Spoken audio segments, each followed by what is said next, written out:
gentlemen, thank you so much for coming this afternoon in this horrible weather. We're going to start with Doug Jones, who you all know well, and one of his famous talks. And then later on, we will progress to our annual general meeting and bits of official business. Thank you very much for coming. I give you Doug Jones. Thank you.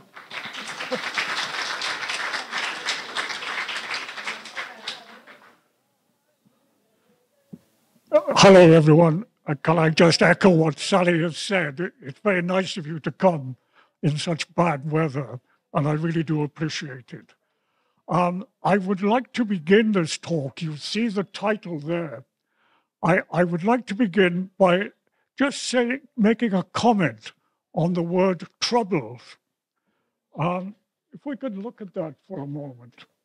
The troubles, it might have a sort of colloquial import, but I think for most of us, the word troubles is a trivializing euphemism in this context, I would suggest. If you think about the troubles, they are 3 decades of ruthless conflict on and around our shores and in our lifetime. They resulted in many deaths and many more injuries.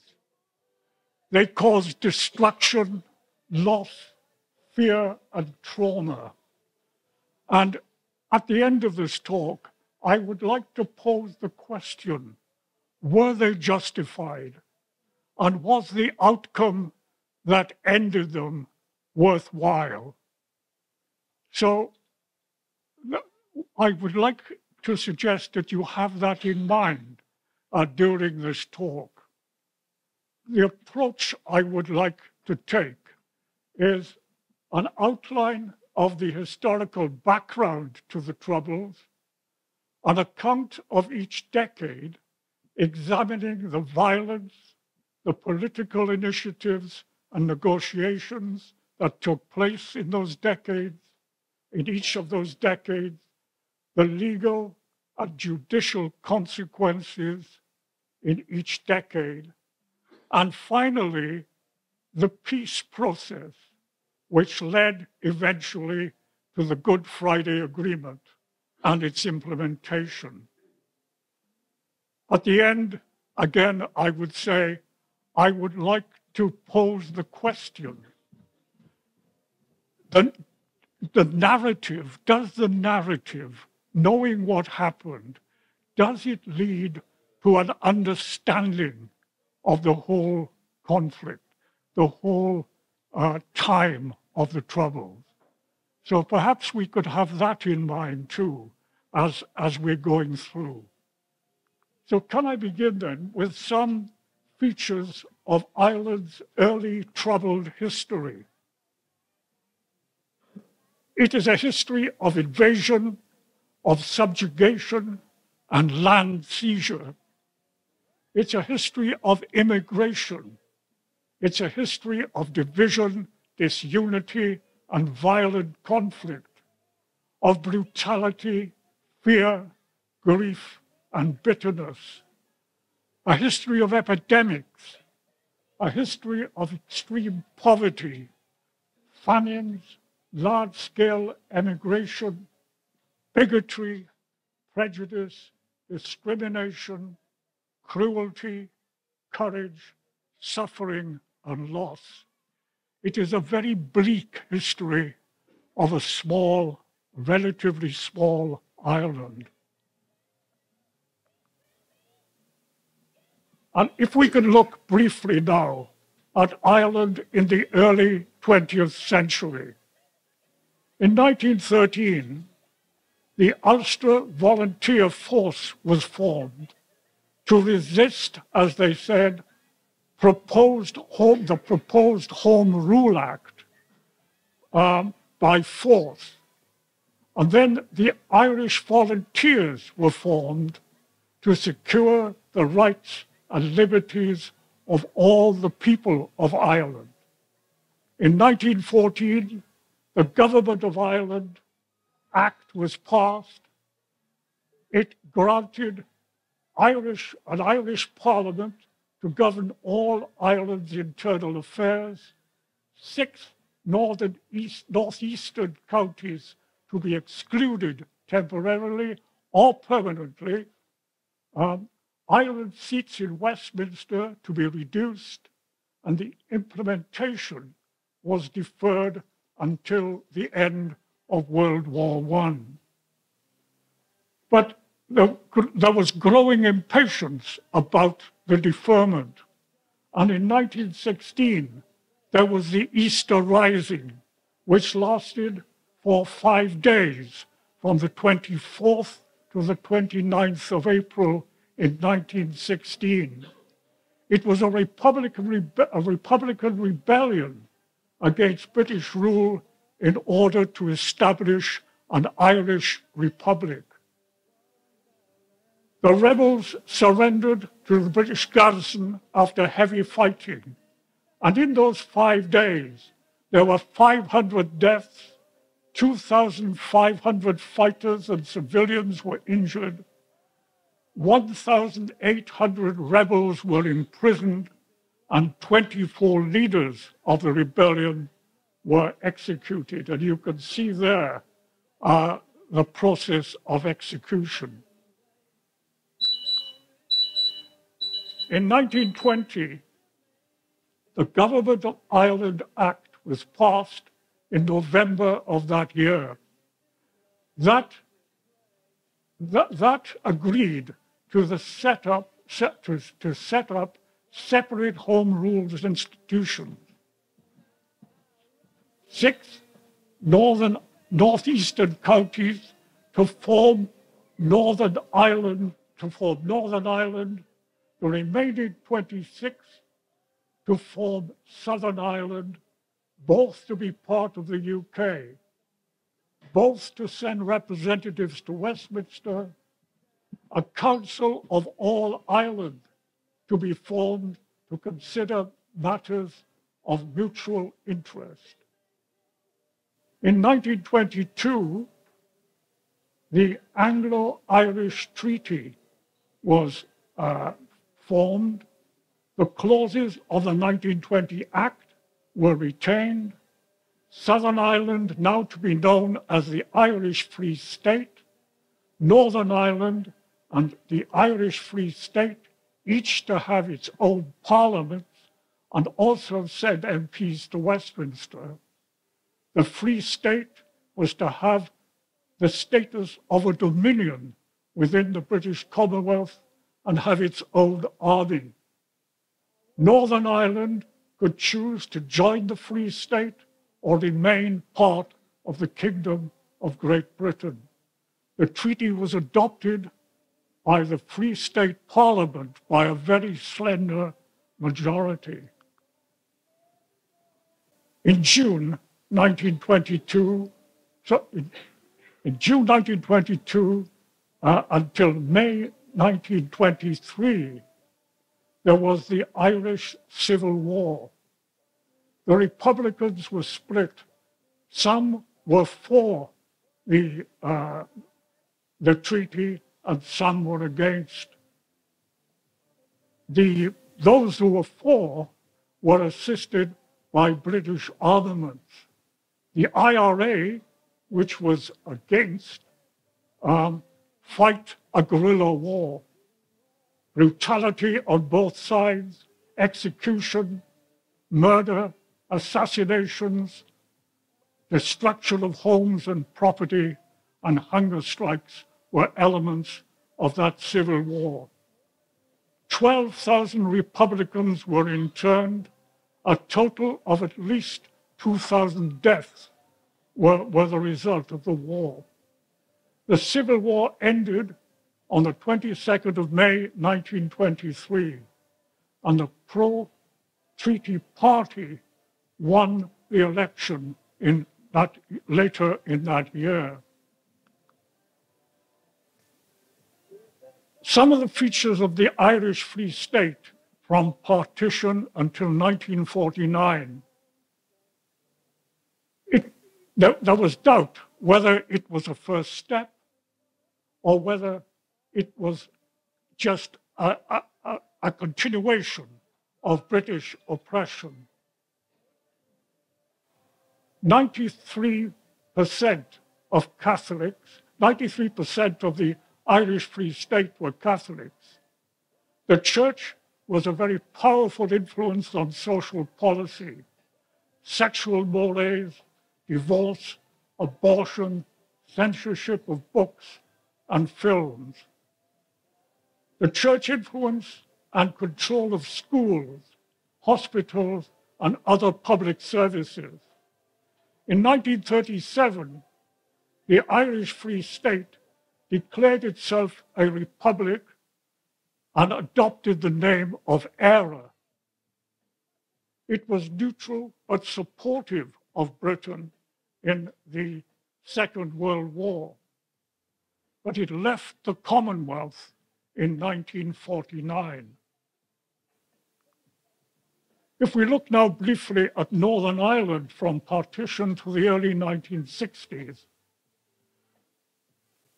2/3 of the population were Protestant, 1/3 were Catholic. The first Prime Minister is noted to have said, "This is a Protestant state for a Protestant people." The Protestant ultra-unionists were in power until 1972. The electoral system was heavily biased against Catholics. Proportional representation had ended, and only 2 votes were allowed per household, irrespective of the number of adults in that household. The judges, magistrates, the police, senior civil servants were overwhelmingly Protestant. There was discrimination against Catholics in Northern Ireland at that time.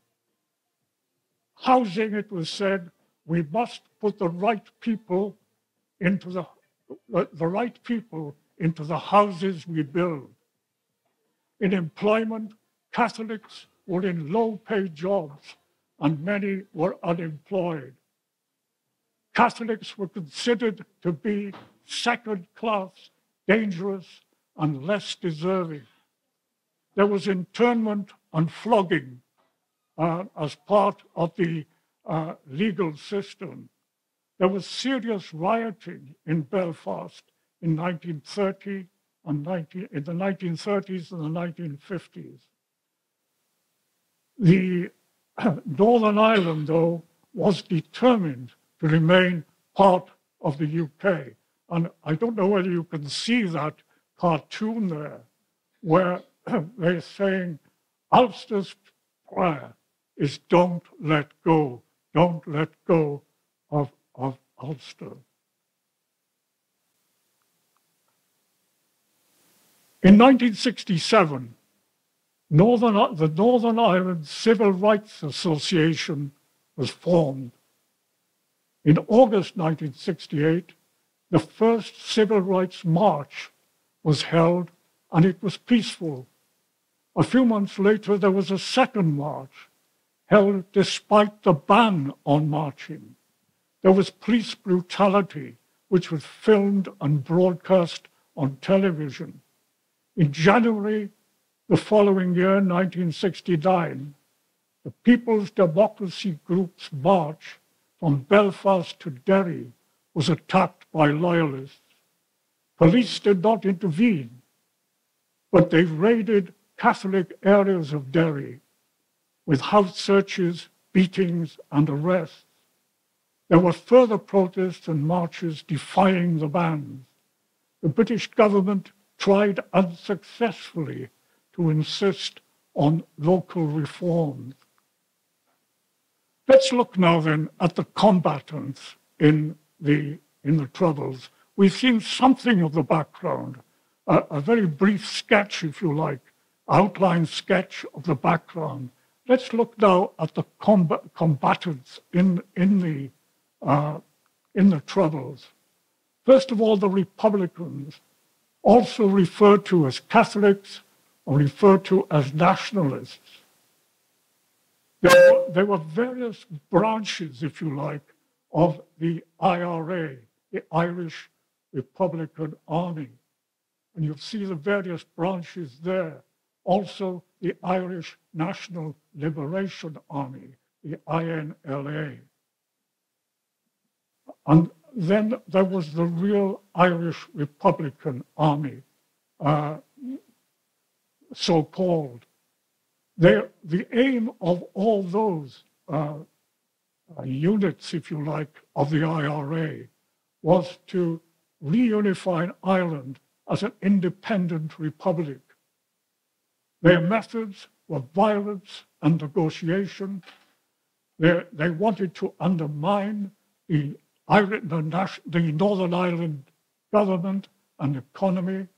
They wanted to attack the British military in Northern Ireland.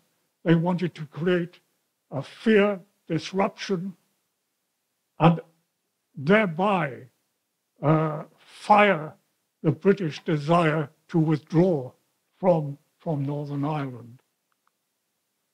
The Loyalists, also called Protestants or Unionists, there are the organizations, the terrorist organizations, the Ulster Defence Association, the Red Hand Commando, the Ulster Volunteer Force, the Ulster Freedom Fighters, the Loyalist Volunteer Force. Their aim was to safeguard the union with Britain, to protect Protestant communities, and discredit, attack, and defeat the IRA or the IRAs. Their methods: indiscriminate violence to create fear among the Catholic population and undermine the IRAs. There was collusion with Army Intelligence, Special Branch, and MI5 to identify and attack targets. So those were the main combatants then, except that we also have the British Army. The British Army, we have also the Royal Ulster Constabulary, we have MI5 and MI6, and the Ulster Defence Regiment, all involved in the Troubles. Their aim was to uphold the law, to protect people and property, and to defeat the paramilitary organizations. Their methods were patrols, roadblocks, arrests, control of demonstrations and riots, intelligence gathering, interrogation, and collusion with loyalist paramilitaries.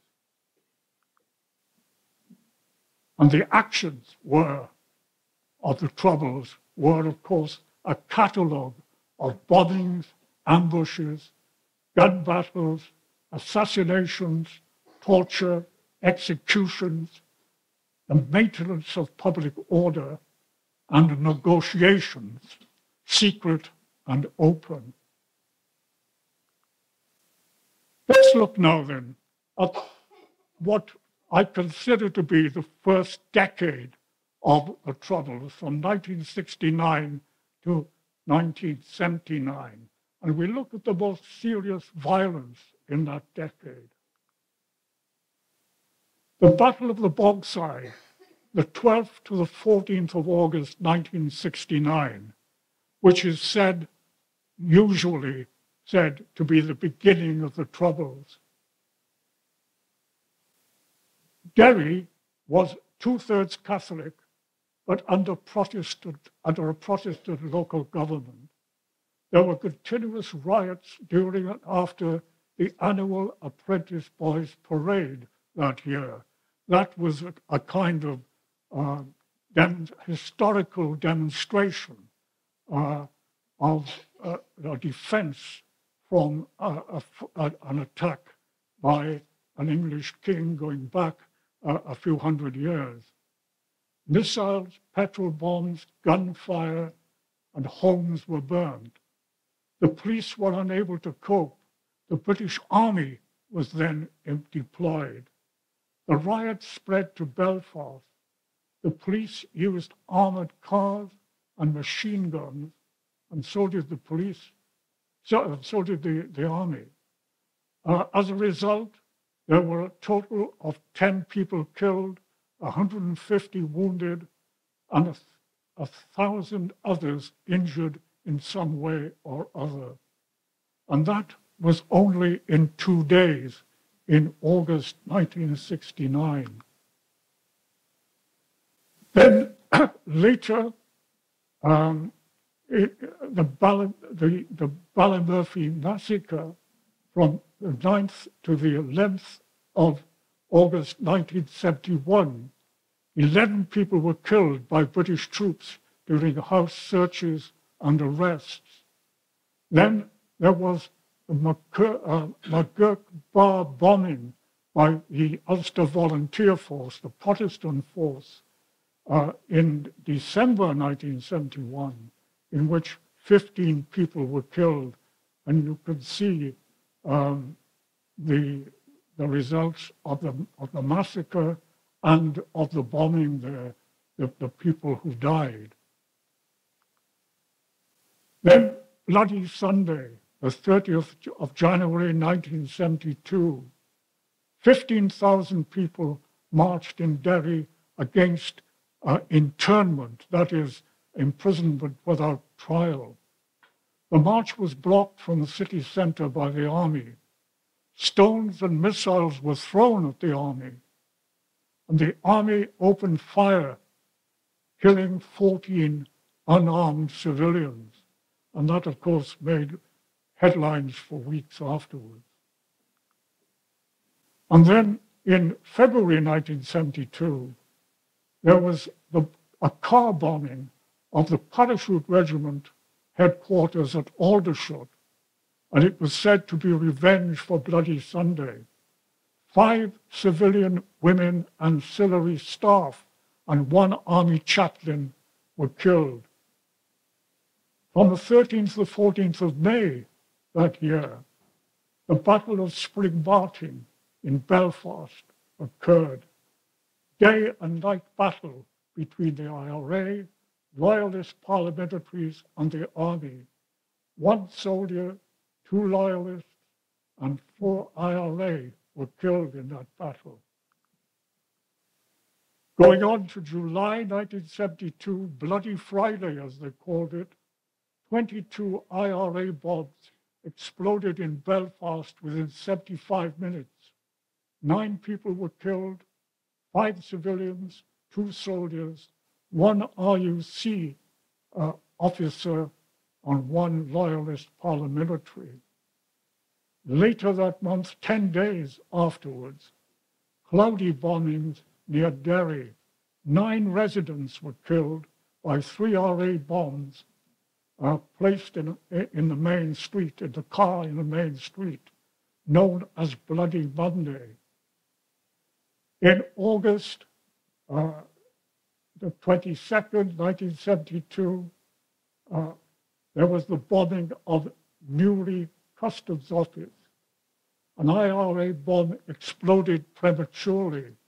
It killed 9, 6 civilians and 3 IRA bombers. In 1974, in February, on the M62, there was the coach bombing. An IRA bomb exploded on board a coach carrying off-duty soldiers and members of their family. 12 were killed, 9 soldiers and 3 civilians. In the 17th of May that year, in Dublin and Moynihan, there were bombings, the Loyalist coordinated bombing attacks. 33 civilians were killed, and there were rumors of the British government or the British Armed Forces involvement in that. And then on the British mainland, in Guildford, in October 1974, 4 soldiers and 1 civilian were killed in a pub bombing in Guildford. 4 people were wrongly convicted of that, and they were released only after 15 years imprisonment, having their innocence having been established. And then in November 1974, there were the bombings of pubs in Birmingham. 21 were killed by bombs placed in 2 pubs, probably by the IRA. 6 people were convicted. They served 16 years of a life sentence, but the conviction was quashed by the Court of Appeal only in 1991. In January 1976, there was the King's Mill massacre in County Armagh. 10 Protestant workmen traveling home were lined up and shot dead by the IRA. There was assassination in this period too of prominent people. Ewart Biggs, the British ambassador to the Republic of Ireland, was killed in July 1976. Richard Sykes, the British ambassador to the Netherlands, was killed in 1979. And Airey Neave, the Shadow Secretary of State for Northern Ireland, was killed in 1979, also later in the same month.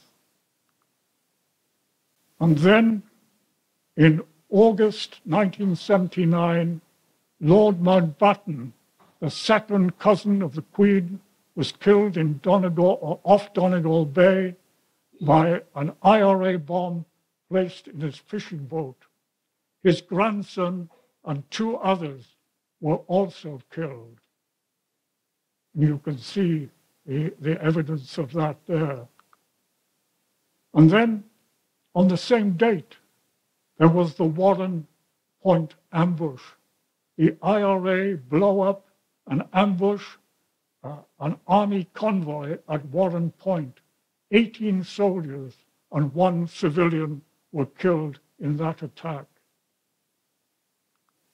In that period, in that decade, from 1969 to 1979, 2,112 people were killed in that period as a result of paramilitary and of military action. And they were killed by the IRA, and you can see the figure there, 1183, by loyalists, 644, by the army and police, 240, and by unidentified killers, 45. A very expensive decade in human life in Ireland. Let's look now then at politics, negotiation, and diplomacy in this period, 1969 to 1979. There was direct rule on the Sunningdale Agreement. In March 1972, direct rule from London was imposed due to the severe security problems. In June that year, in June 1973, the Northern Ireland Assembly was elected by proportional representation. In December 1973, the Sunningdale Agreement was signed after negotiations between the British and Irish Prime Ministers and representatives of the main political Northern Ireland parties. As part of the agreement, Northern Ireland was to remain in place. The Northern Ireland Assembly was to remain in place. There was to be an executive with power shared between Unionists and Republican parties. There was to be a Council of Ireland composed of delegates from Northern Ireland and the Republic of Ireland. The reaction to the agreement. Well, in January 1974, there was the first meeting of that assembly, and it ends in violence. The agreement was vehemently opposed by loyalists, and there were protest marches, and you could just see the volume of the march, the number of people on the march in that top picture there. In May 1974, there was a protest strike by the Ulster Workers' Council, which brings Northern Ireland to a standstill. In March 1975, the Assembly was dissolved and direct rule remained in place. And then there were diplomatic and pageantry efforts, but still protest. In August 1977, the Queen visits Northern Ireland as part of a Silver Jubilee celebrations. And you might think that took some courage. In September 1979, Pope John Paul visits Ireland and says in one of his speeches, one of his sermons, "I beg you to turn away from paths of violence to paths of peace." But you can see the protests there, protests against the Pope, and indeed protest against the Queen. There were secret and covert meetings between the government of Britain and the IRA. It was claimed that at least 11 secret formal meetings were held in this period. The British senior intelligence officers, senior civil servants, senior politicians, and the IRA meet to discuss operational compromises and the ending of violence. Frequent informal contacts were maintained. In July 1972, IRA representatives secretly meet William Whitelaw, who was then the Secretary of State for Northern Ireland, in a private house in Chain Walk in London, and you can see that house there. The IRA nevertheless insists on British withdrawal from Northern Ireland, and no progress was made. Law and punishment in that decade had the following features. In August 1971, internment was introduced. That means arrest and imprisonment without trial. There was interrogation by special branch, by the Army Intelligence and MI5, and there were rumors of torture and beatings. In December 1975, internment without trial was ended. In March 1976, the special category status and privileges of parliamentary prisoners were ended. Up to that point, they were treated as prisoners of war. From that point on, they were treated as major criminals. In March 1977, 26 loyalists were sentenced to a total of 700 years in prison. And in February 1979, a notorious gang called the Butchers' Gang was caught and sentenced. In March 1973, there were car bombings in the Old Bailey in London. There were no deaths, but there were 13 people injured. And of course, the Old Bailey is the seat, if you like, of British justice. Let's go now then to the decade of 1980 to 1989 and look at the violence in that period. In January 1981, Norman Strong, a former Speaker of the Northern Ireland Parliament, and his son were shot dead at their home at Kinnan Abbey by the IRA. Their home was then burnt down, and you can see their home there. In May that year, 5 soldiers traveling in an armored vehicle were killed by an IRA landmine at Besbrook. From April to August 1981, 3 children and 3 adults were killed by rubber bullets fired by the army or by the Royal Ulster Constabulary. On the 20th of July 1982, the IRA bombed military ceremonies at Hyde Park and Regent's Park. 11 soldiers and 7 horses were killed in that operation. And those 2 people there, McNamee and Downey, were said to be the perpetrators of that attack. In December 1982, the INLA, the Irish National Liberation Army, bombed a pub called the Drop-In Well nightclub in Ballykelly, killing 17, including 11 off-duty British soldiers. In December 1983, the IRA planted a car bomb outside Harrods in London, killing 6. And then on the 12th of October 1984, an IRA bomb explodes at night inside the Grand Hotel Brighton during the Conservative Party conference.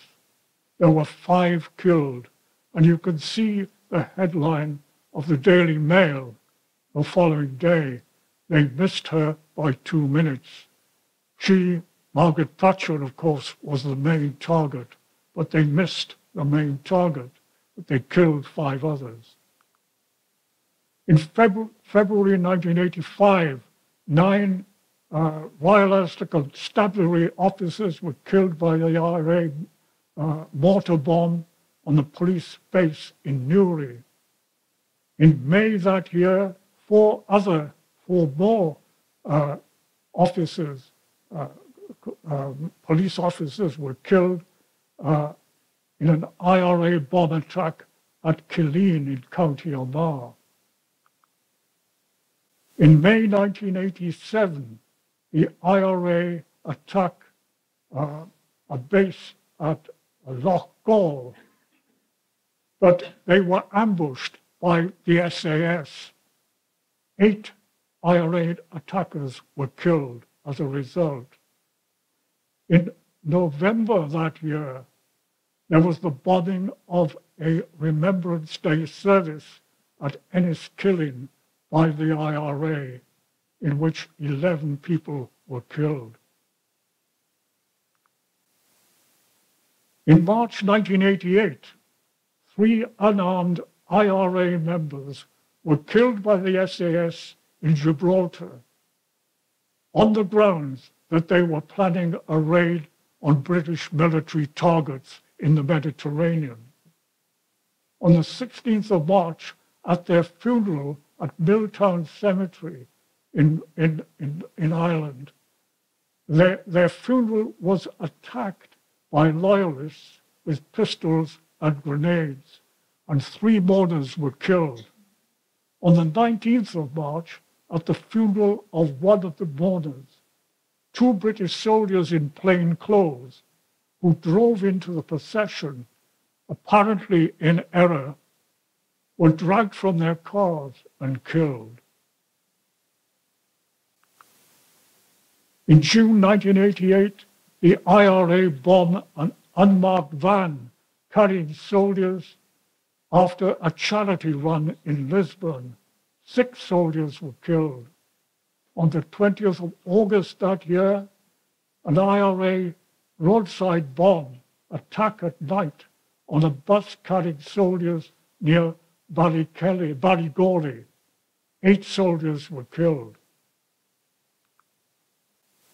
In September 1989, the IRA time bombed the Royal Marine School of Music at Deal in Kent, causing extensive damage, as you can see, but also causing the death, killing 11 Marines. Almost all of them were teenagers, non-combatants at that time.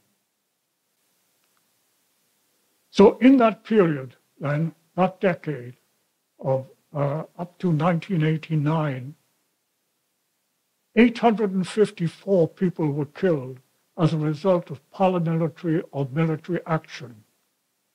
By the IRA, 597. By loyalists, 132. By the army and police, 98. By unidentified killers, 27. Let's look at the politics, the negotiations, and the diplomacy in this period of 1980 to 1989. In May 1980, there's a meeting between Margaret Thatcher and Haughey, the Prime Minister of the Irish Republic, and they claim, as a result of their discussions, a genuinely important breakthrough. In September 1983, there's a meeting between Thatcher and Fitzgerald, who was then the new Prime Minister of the Republic, at the Irish Intergovernmental Council, which had been set up, as you remember, earlier. And the outcome of that was a statement that says, Mrs. Thatcher trusts the Taoiseach. The Taoiseach, of course, is the Prime Minister of the Republic. So there's some higher level agreement coming through there. There was an attempt to restore devolution, proposed to establish again the Northern Ireland Assembly with 78 seats, the rolling acquisition of powers starting with limited decision-making and security of work of the British government departments in Northern Ireland. In October 1982, there were elections and the first meeting of the Assembly in November of that year. It was called a talking shop assembly. There were irreconcilable attitudes and stances, and member boycotts. Members stayed away. The British government decides the Assembly is not performing its role, and the Assembly was dissolved in 1986. In November 1985, the Anglo-Irish Agreement was signed. Set up an intergovernment conference. The Northern Ireland Secretary of State and the Irish government foreign minister would meet regularly. There would be cross-border cooperation on security, legal, and political issues. The agreement would have its own civil service with staff from both sides of the border. The British government accepted that one day there might be a united Ireland, but only with the consent of the majority of people in Northern Ireland. The Irish government accepted the existence of partition and the principle of consent. Progress there, you might say. But the reaction to the agreement, on the 11th of December 1985, there were violent clashes outside the Anglo-Irish Secretariat HQ. On the 17th of December, 15 Unionist MPs resigned. On the 3rd of March in 1986, there's a Unionist Day of Action, strikes and riots. On the 10th of November 1986, the Ulster Resistance was founded to take direct action against the agreement. On the 15th of November, there was a Unionist rally against the agreement, and you can see the size of that rally in the top picture there, and the banner that says Ulster says no. In March 1987, President Reagan makes a grant of $50 million to the English-Irish Agreement Regeneration Fund. In May 1987, Sinn Féin publishes a statement, Scenario for Peace, demanding British withdrawal. In September 1988, There are talks between Sinn Féin, the SDLP, but they end without agreement. In November 1989, Peter Brooke, who was the British Secretary of State for Northern Ireland at that time, said this: IRA cannot be defeated militarily. The IRA cannot be defeated militarily. The British government will have to be imaginative and sensible in its response if there is an IRA ceasefire. Again, springs of hope maybe. Cardinal Daly, obviously a prominent Catholic priest in Ireland, says, if the IRA ends its campaign, a just settlement could be reached. Straws in the wind, perhaps. Law and punishment in that decade, 1980 to 1989. In March 1981, a hunger strike begins at the Maze prison, seeking the restoration of special category status for IRA prisoners. In May 1981, Bobby Sands, the leader of the IRA at the prison, dies of hunger on the 66th day of the hunger strike. And his funeral is attended by 100,000 mourners, and you can see that there. And he is quoted as saying, that is the Irish IRA, if you like, have nothing in their whole imperial arsenal that can break the spirit of one Irishman who doesn't want to be broken. And you can see that by his own stubbornness, dying of hunger during a hunger strike. And these two, his companions in the prison, all died between July and August 1981 as a result of the hunger strike. In January 1983, Catholic judge William Doyle was shot dead by the IRA as he was leaving church. In April 1983, 14 loyalist paramilitaries were jailed on the evidence of a superglove. In September that year, 38 IRA prisoners escaped from the Maze. 19 were recaptured within days. In June 1986, John Stalker was removed from the chair of the inquiry into the RUC shoot-to-kill policy and investigated himself for disciplinary offenses. It was rumored that his report would have recommended prosecution of 40 RUC officers in connection with a shoot-to-kill policy. There was fear of damage to the Anglo-Irish agreement if that report had come through. No further action was taken against Stalker on the alleged disciplinary offences of which he was accused.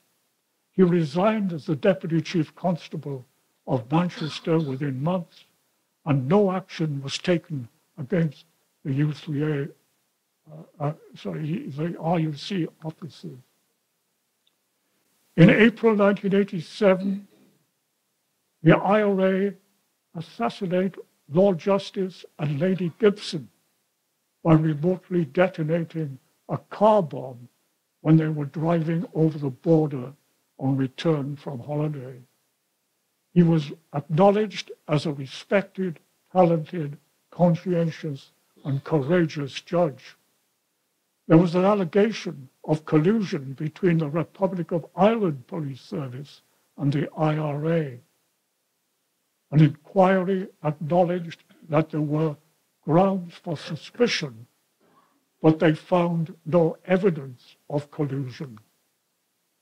In February 1989, a well-known solicitor, Pat Finucane, who defended high-ranking IRA members and also non-paramilitaries, was shot dead at home in front of his wife and 3 young children by loyalist paramilitaries. Several official inquiries suggested collusion with the British security forces. The Council of Europe, Europe's leading human rights authority, announced its inquiry in March 1921, would you believe? And as far as I know, the results of that inquiry have not yet been published. In October 1989, the Guildford Four were released from prison by the Court of Appeal after serving 15 years. It was alleged that confessions were obtained by torture and evidence of their innocence was withheld by the police. Go on now then to the decade of 1990 to 2001 and look at the most serious violence at that time. In July 1990, an IRA bomb in London, at the London Stock Exchange, a warning was given. There were no casualties, but extensive damage. A few days later, 10 days later, there was the assassination of Ian Gow, the former Tory spokesman on Northern Ireland, by the IRA. In February 1991, 3 mortar bombs were fired at the rear of 10 Downing Street as the Prime Minister and the War Cabinet were meeting. One landed 15 meters from the window, but there was no casualties.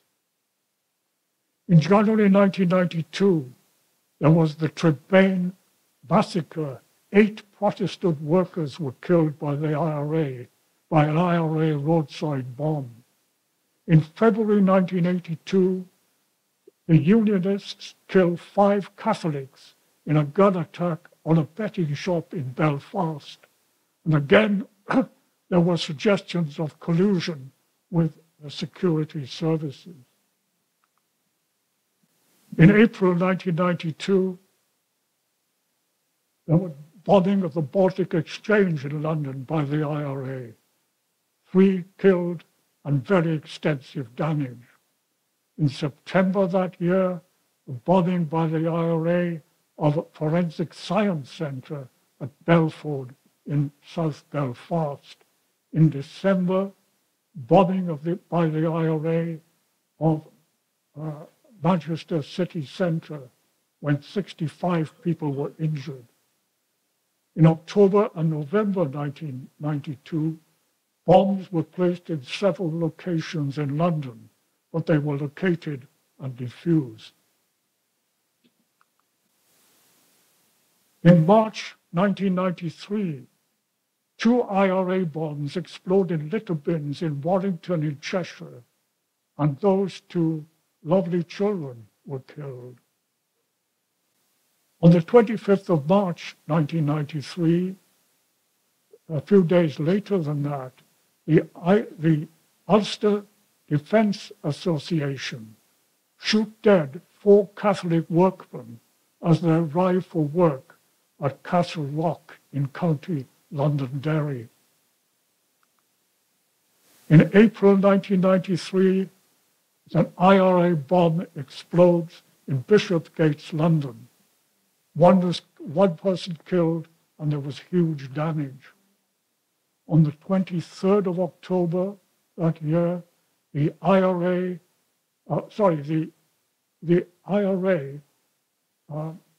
attacked UDA leaders.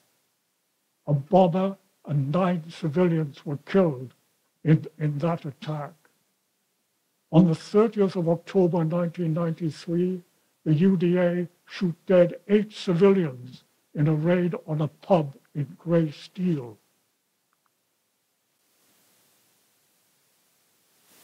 On the 9th, the 11th and 13th of March 1994, the IRA launched mortar bomb attacks on Heathrow Airport over 3 days. The bombs were said not to be primed to explode. They were intended, it said, to arouse fear only. In June that year, the UDA, the Ulster Defence Association, killed 6 Catholic civilians at Loughlin Island bar. In February 1996, an IRA truck bomb explodes at Canary Wharf in London. 2 were killed. In June that year, the IRA detonated a lorry bomb in the center of Manchester. 200 people injured.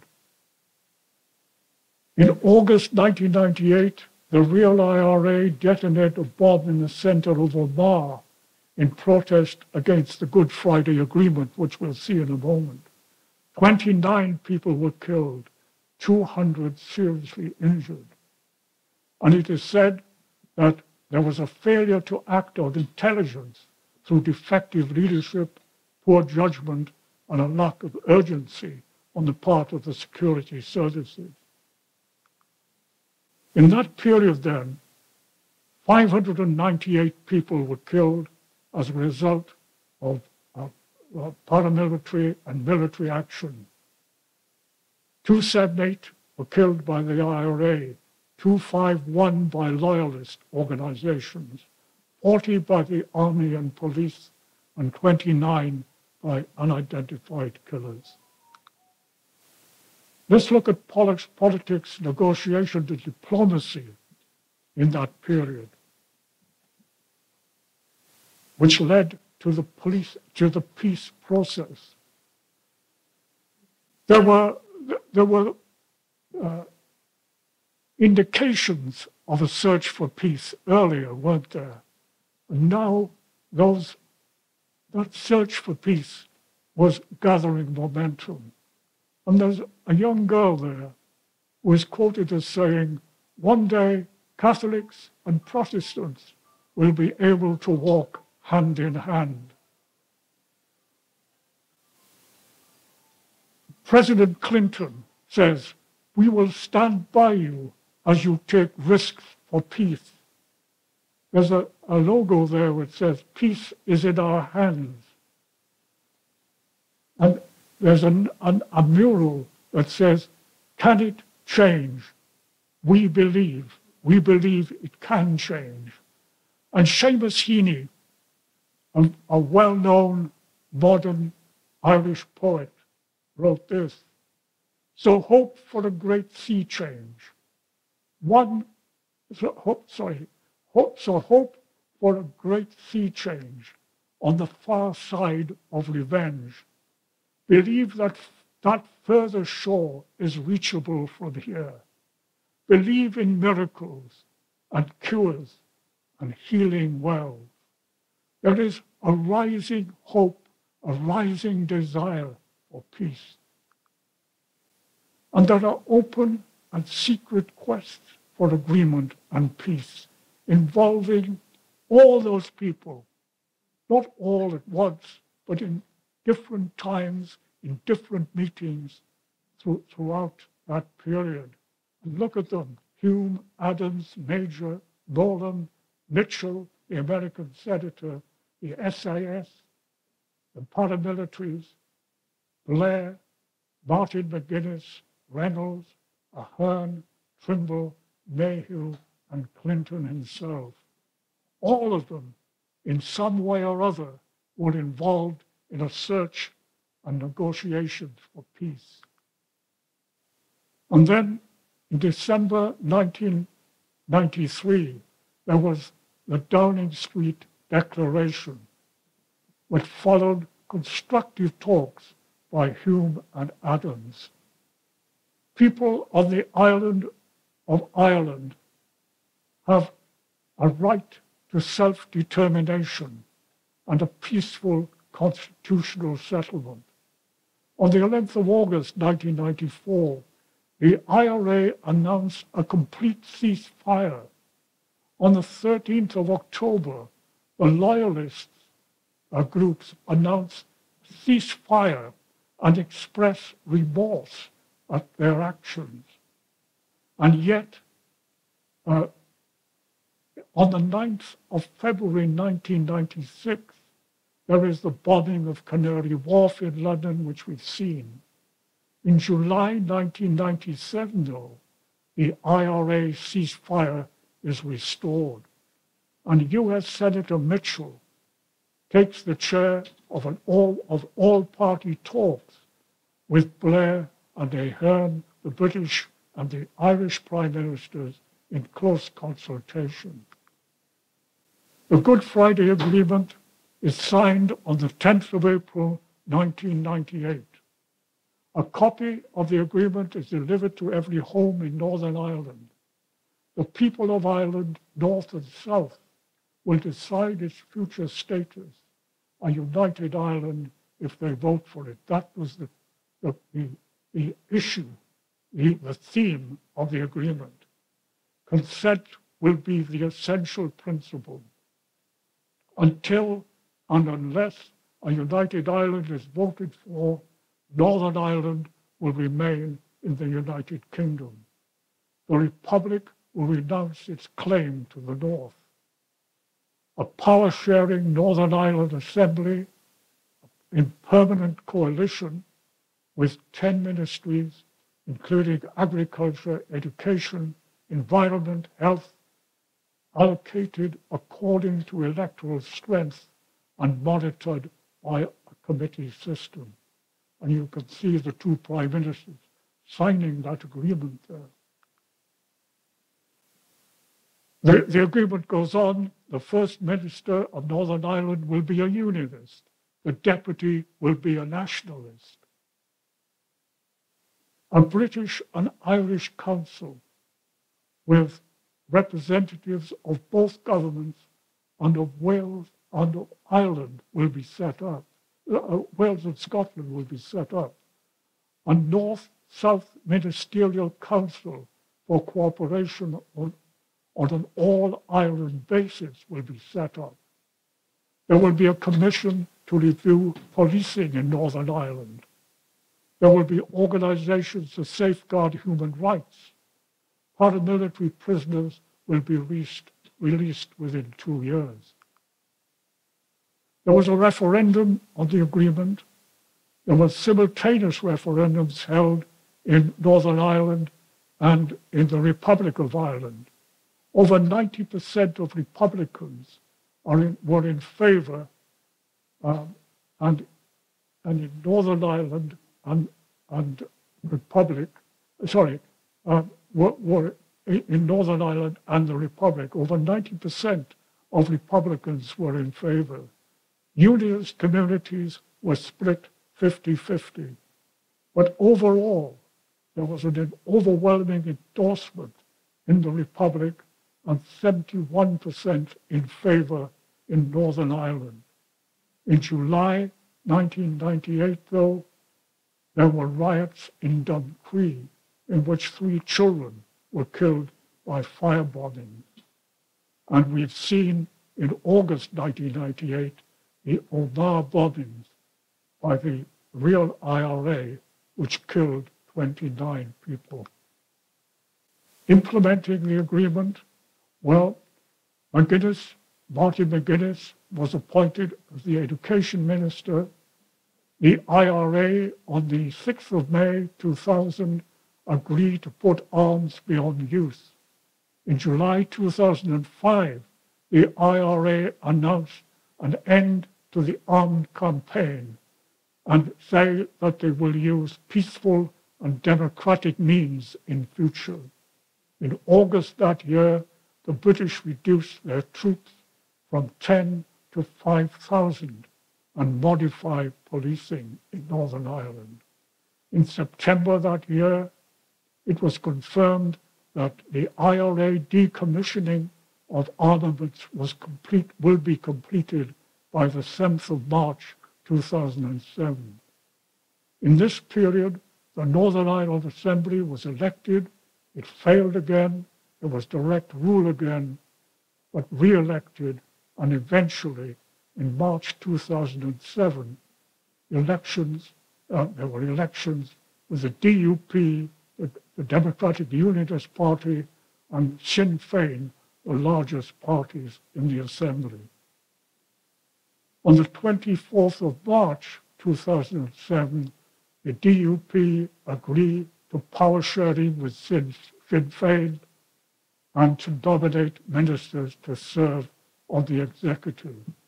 And you could see there Paisley and McGuinness, two great architects of the Troubles, on opposing sides, sitting together like old friends. In May 2007, devolution was restored after nearly 5 years. Ian Paisley is sworn in as the First Minister and Martin McGuinness sworn in as the Deputy First Minister.